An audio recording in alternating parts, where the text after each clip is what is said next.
ปิ่นโตก็ในปีด้วนเมื่อโตเจอหมูแก่เศร้าชิ้นเน่ปีน้องอาติ้งลายน้องเกลื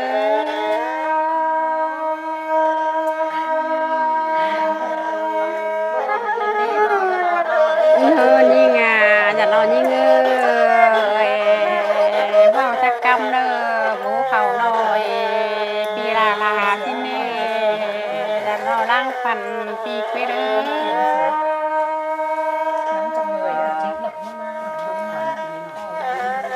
นอนหาโตทะเลกิน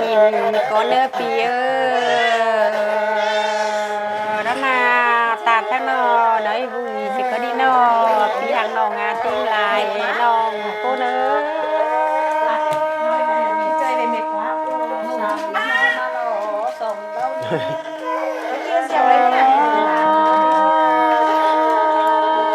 เมื่อยำโกติ้งหูดองหลังนอนปันเข้าเดี๋ยวลองคนแววไว้ปุ่นมาลองตีถึงน้องฮอตหิวน้ำมูในให้เกินนี้น้องนาปุ่นจะเดินน้ำเกินนี้ปีแป้ง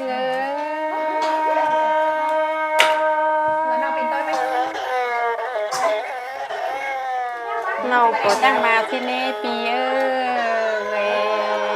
เป็นน้องบอกไม่ได้ยินตัวมองเมื่อวานเกินนี้น้องนาปุ่นน้อง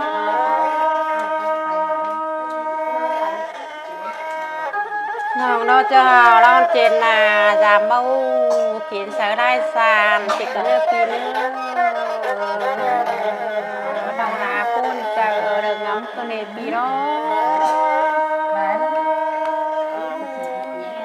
เฮ้ยปุ้ยปีอาสื่อสารขาเมืองไก่ก็บ้านหินนาเกินมากเยอะจียุกรรมขอพาเปิงหากุนเดียวเกินมาส่งถึงเขาก็จื้อไปคงเจอมันแกนชิ้นเนอน้องนาพ้นเจอเรื่องงำเนปีเยอะ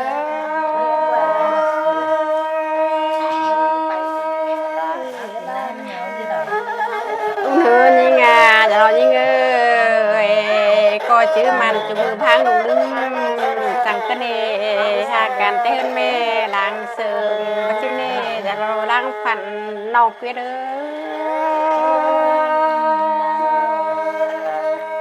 แม่เธอนี่ไงปั้นแกเต็มมือหน้าบินเสือชิ้นเน่อย่าน้อยยิ่งปีเด็กปูนอดาเราได้ฝันนอกเกลือมาเสริมกันนี่เราคุณเธอนี่ไงส่งเสริมกันในโต๊ะมือฝาลานเสร็จตัวกันดีนอแต่หัวมันกินเราแกงแก้โดยทางตัวอีนอจะเราล้างฟันเยอะ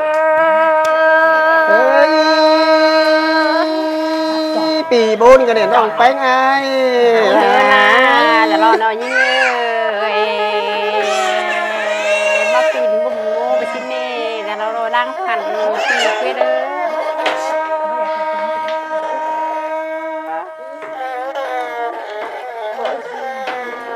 แม่ไม่เห็นเหรอแต่ต้องบ่าวผู้สาวแต่เจ้าดังนั้นมาข้อไว้ครับนี่ออยเลยแต่ขึ้นตามระเบิดปี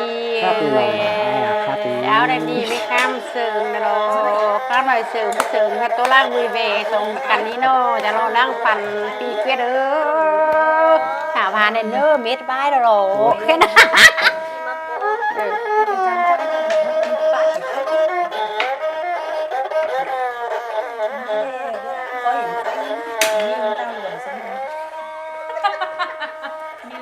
จำตัดเป็นกี่คนนะผู้เดียวก็บุ้งบักตาหลอนบ่ตาหลอนดีเม็ดทำไมเหรอบ้างตามไปดึงตามไปนั่งไปน่าไป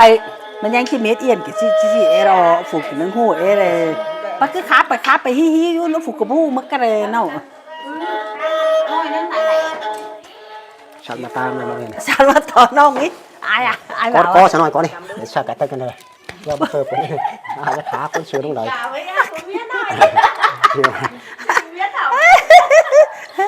ตั้งตามเพิ่มไปตั้งสูงเพิ่ม